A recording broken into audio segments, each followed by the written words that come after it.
Today's Coffee Quip will focus on smarter sampling using the address-based sample frame, which has been the gold standard in research for many years.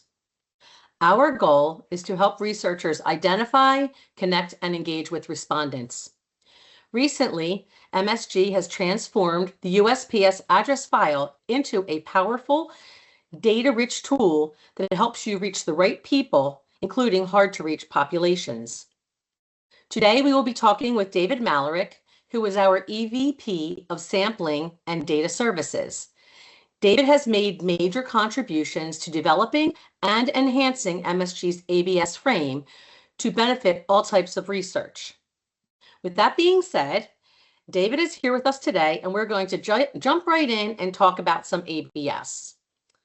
To start, I'd like to ask you, David, why MSG is enhancing the gold standard in survey research, and what can you share with us to that? Sure, I'd be glad to, Janet. So ABS has been around for, at least 20 or so years, and it's been pretty much, like you said, the gold standard of survey research for quite some time. But in today's world, and as things have changed, it's not as powerful as it used to be. And a couple of reasons for that is ABS by itself is really an expensive mode of data collection. It takes time. There's print material design. There's postage. There's a lot of things that come into play in terms of ABS by itself. Just doing a straight Epsom ABS sample. Plus, the response rates have, as we all know, have plummeted across all types of mode collection over the last couple of years. So ABS by itself, while it's still a nice, powerful tool, has lost its edge in terms of sampling. By adding more intelligence to the ABS frame, which is what we have done over the last 2 years or so, makes the ABS frame a much smarter sampling tool. It allows you for smarter sampling, and at the end really helps reduce data collection costs. And two of the things we do to really enhance the frame is we insert more demographics, household level demographics, individual level demographics, just really more information about a particular household within the frame for those households that we have that information. In addition to the characteristics of those households, we also have additional modes of data collection. We can add landline phones, we can add cell phones, and we can add email addresses. And with cell phones and email addresses, they're an individual mode of contact. So you can have multiple cell phones, multiple emails linked to a particular address. So, a quick question there. So reaching the right respondent in the household is so important.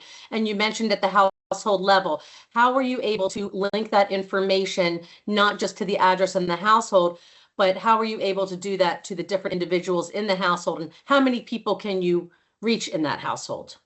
So there's a lot of ways we can do this. We at MSG have multiple data sources, in particular consumer data sources that come from multiple vendors, like the major credit bureaus like TransUnion, Experian, and Expedia, or Equifax, I'm sorry. And we're able to link all that information back to the ABS frame, basically enhancing it and inserting that information at the address level. The nice thing about enhancing the frame is you can still have the probabilistic nature of an ABS sample, right? All the addresses are still on the frame, but you can go in and employ a stratified design where you can go in and identify your target population, sample that at a much higher rate, and undersample the remainder of your particular geography at a much lower rate. And just to give you an example of what we've done here, I'm going to share my screen real quick, if I may. And so what you see here is really a graphic that represents how we've taken the ABS frame and really just enhanced it. We start, like you said, with the USPS delivery sequence, which is basically the master address file from the United States Postal Service. We convert that into the ABS frame, which is a nice sampling tool of its own by adding in geography and geocoding all those addresses to make it a bona fide sampling frame. And then on top of that, we pile even more information. Again, the consumer files that I had mentioned that really link household characteristics and individual characteristics back to individual addresses within the frame, location information, right? We geocode every single address in the ABS frame, um, with the majority of them being geocoded at the rooftop or the parcel centroids. So that level of specificity really helps in for a couple things. One, it makes sure researchers are contacting the correct households within small geographies. It also provides more accurate universe estimates when clients need to know what their universe is for weighting, for setting sample designs, all that kind of information. So like the consumer graph, which is what we call it, the enhanced ABS frame, is really just, again, it's the ABS frame with the base and then all this information piled on top of it. Excellent. Okay. So this would really be perfect, as we talked a little bit earlier about the hard to reach populations, because you can do that stratification, utilizing all this different data coming from the consumer graph, and then also not just looking at, as you would maybe do head of household years ago or person one, but we can look all the way through the household up to multiple people, especially when you're going to have mixed ethnicity in a household or something of the sort, correct? Oh, absolutely. I mean, so we're not limited to the number of people per household, right? And back in the day, there like the consumer files always had someone designated as head of household. Well, that kind of has gone by the wayside now. There really isn't so much a head of household. We just know there's people of certain demographics within a household. We have as many as we can identify, and it's really up to the researcher or the objectives of a particular survey project as to who's to be designated the head of household, right? Is it the oldest male? Is it the most educated female? I mean, there's a lot of things that feed into that tool. We have that flexibility, but in terms of identifying a head of household, we don't do that anymore. Okay, excellent. That's great to know. You mentioned something about the geocoding and with the weighting of data. So you geocode everything in the USPS and the ABS that comes from the USPS is now the ABS frame, so that we can also do mapping for small areas, but also that would give us a side by side when we're going to weight data and we need the proper benchmarks. This will match up with the survey data correctly. Is that accurate? That's exactly correct, Jen. Okay. So, because we're able to create estimates from the ABS frame at the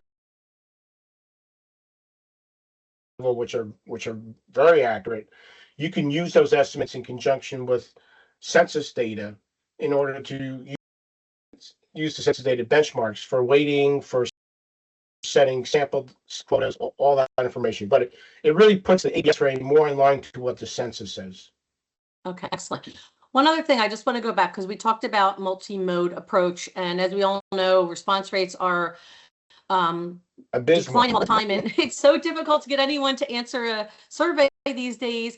I know that we have access to cell phone numbers, landline numbers, email addresses, all that good stuff, and that also is for multiple in the household. So you could append that data based on address, or we could match that to first and last name and address, or there's different hierarchy levels to do that. Is that correct with the multi-mode approach? Oh, absolutely, right. So, I mean, if you're going after a particular individual in the household, say, an older Hispanic, we can identify those individuals, and then if we have them, we can also provide the cell phone for that individual, the email address for that individual, as well as for other members in the household. Okay, good enough. I think one last question is, as far as how fresh is all of the data, and how often the ABS frame we're updating monthly? What about all of the other sources that are feeding this data to enhance the frame? So obviously, data currency, the as up to date as data can be, is critical for a product such as this. As you mentioned, we update our ABS frame every month. We get fresh feeds from the USPS on the delivery sequence file every month. We build the entire frame from scratch. We geocode the entire frame from scratch. So there's really no carryover from month to month in that respect. The consumer files and the other data sources we're using, they're on either month-to-month schedule schedules, bi-monthly schedules, quarterly schedules. So again, we try to keep all that data as current as possible. And the latest and greatest data is always used when the ABS frame is created at the beginning of each month. Okay, that's great to know. And as we all know as well, even if we're using the freshest data, there'll always be some type of lag time, and there is going to be some turn or churn in accuracy of phone numbers, whether they're working and non-working and whatnot. But I do realize using the freshest data is the best we're going to get. So that's great. Sure. I mean, just to say, right? Yeah. If you think about, the ABS frame by itself, really you had no information about it, right? So here you have more information about a household. Some of it obviously could be a little dated, some of it could be incorrect, but it's more information about a household than you had before, right? So in that instance, it's really providing you, the researchers, whoever, a lot more information and a better sampling tool for reaching in particular, hard to reach populations. Yeah, definitely. I mean, with the options for stratification and all of the enhancements and all of the different data points or modes of contact that we can append to this ABS frame are just really making it that much more robust and a better way for us to increase coverage as well as boost incidence. I guess in closing, is there anything that you would want to add, a final takeaway regarding the smarter sampling frame that comes from MSG with the enhancements that we've added?